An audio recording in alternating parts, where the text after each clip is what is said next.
જય સ્વામિનારાયણ. શ્રી સ્વામિનારાયણ ગુરુકુલ રાજકોટ સંસ્થાન આયોજિત SGIS ઓનલાઈન એજ્યુકેશનમાં આપનું ફરીથી હાર્દિક સ્વાગત છે વિદ્યાર્થીઓ. આજે આપણે ધોરણ 6માં ચેપ્ટર 8મું જે છે રાજા કા હિસ્સા, જેનો આજે આપણે અભ્યાસ કરવાના છીએ, એનો ભાગ 1 અને ભાગ 2માં પરિવર્તિત કરવામાં આવેલું છે. આજે આપણે ખાલી ભાગ 1નો જ અભ્યાસ કરીશું, ત્યારબાદ આપણે ભાગ 2માં હોમવર્ક પણ તમારે એવી રીતે કરવાનું રહેશે. ભાગ 1 અને ભાગ 2 બંને વ્યવસ્થિત જોવાઈ જાય ત્યારબાદ જ તમારે સ્વાધ્યાય અને અભ્યાસના પ્રશ્નોના જવાબ લખીને મને મોકલવાના રહેશે PDF સ્વરૂપમાં. જેમ કે આજે હું તમને ભાગ 1નો અભ્યાસ કરાવું છું, તો હોમવર્કમાં તમારે સ્વાધ્યાય લખી લેવું અને ભાગ 2નો અભ્યાસ થઈએ ત્યારે સ્વાધ્યાય અભ્યાસ લખી લેવું. એવી રીતે અલગ અલગ ડિવાઈડ કરી હોમવર્ક પૂરું કરવું 2 દિવસમાં.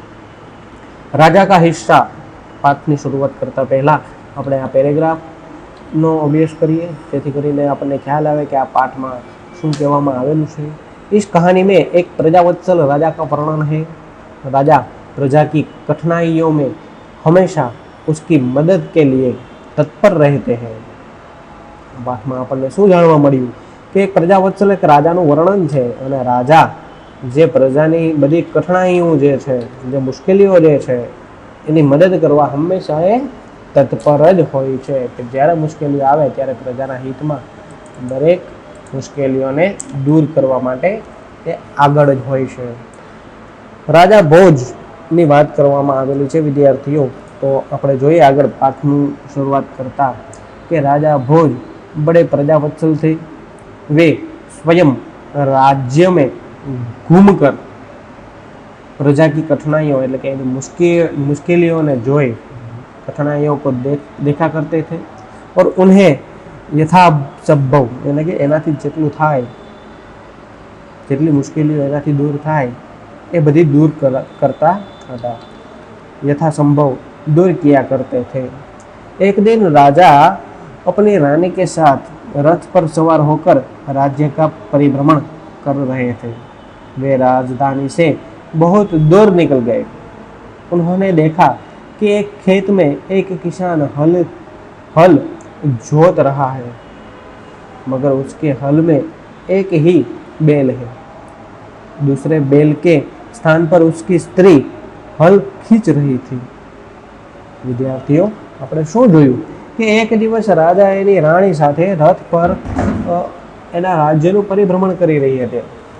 ત્યારે એ રાજધાની એટલે કે એનો જે રાજમહેલ હોય એનાથી ખૂબ દૂર ચાલ્યા ગયા હતા, અને ત્યાં એને એક ખેતરમાં એક ખેડૂતને જોયો કે જે એ હલ હાંકતો હતો ખેતરમાં.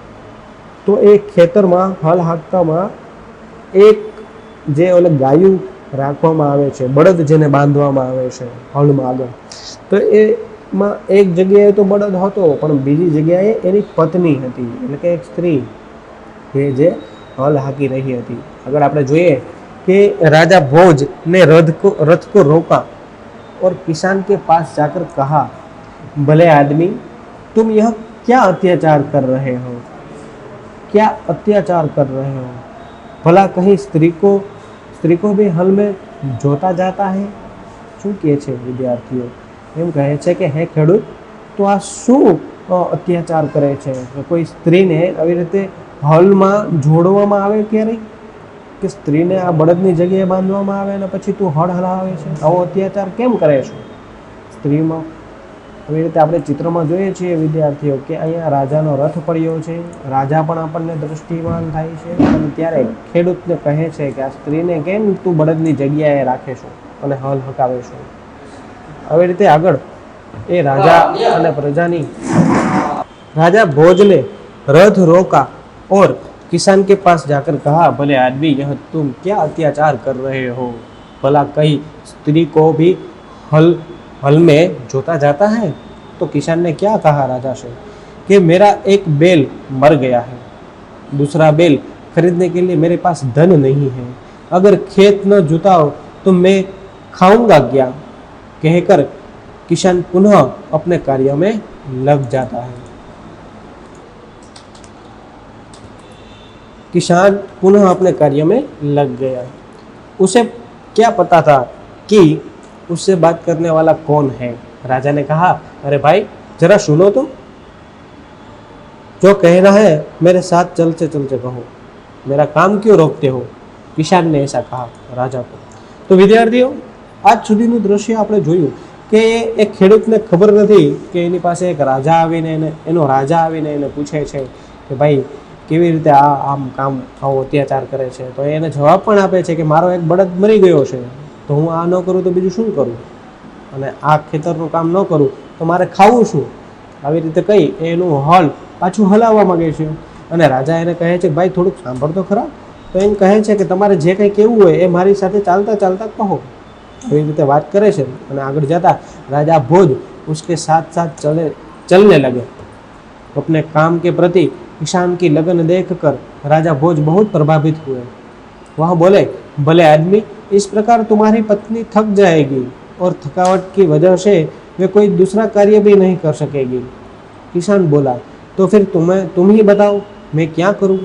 राजा શું કહે છે? એની સાથે ચાલતા ચાલતા એની સાથે વાત કરે છે અને કહે છે કે હે ભલા માણસ, તારી આ પત્ની આવી રીતે હલ ચલાવીને થાકી જશે અને બીજું કોઈ ઘરનું કામ પણ નહીં કરી શકે.